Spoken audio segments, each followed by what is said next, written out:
Hey guys, welcome to the second tutorial of Learning React the Easy Way. And in this tutorial, we are going to see high-level overview of an application that we will build throughout the series while learning React.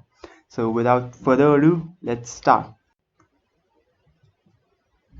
Okay, this is very rough sketch of the application that we are going to build. What we are going to create is an e-learning slash portfolio website, which is very similar to Udemy in terms of features like user can act as both student and a teacher. And as a teacher, user can create courses and upload them. But unlike Udemy, on this platform, courses will be openly available to all. That is, they will be free of cost. So, for those of you who don't know what a portfolio is, in very simple terms, a portfolio is showcase of your work and your projects. The very basic thing that goes into portfolio is your story, your work samples, your best work, your extracurricular works, and in some cases, testimonials. Or you can include your work itself. And for our case in this particular website, we are making a user a tutor. So for example, a user says that he knows about React.js and has uploaded a tutorial of React as a tutor.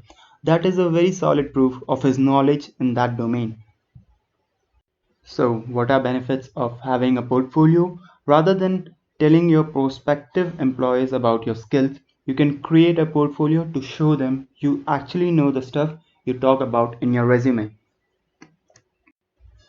So we have first page where user can log in or sign up. For login, we'll provide two options, either with email and passwords or with sign in with Google. You may have seen this on many other websites where user can sign in with his Google account and there's no need to remember the passwords and all that hectic information. So after user has signed in successfully, he will be redirected to the home page. This is the second page of our application where user can see various courses that have been created by other users or other tutors. Along with this, there's this header which says Trona, which is the name of our application, and a navbar. This navbar is used to navigate to various sections of our applications, and this is common for all the pages that we'll see in our application. Next, we have page for my courses where user can see all the courses that he has enrolled into. Very simple and straightforward.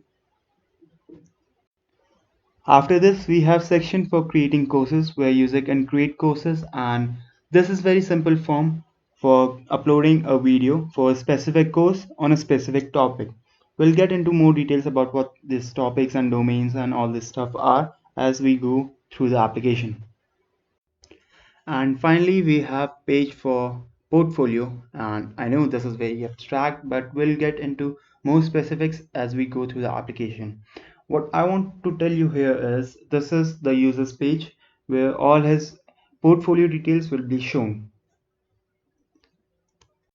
So this is it for this video, and in next video we're going to see project structure of React and learn basics of components. So see you there.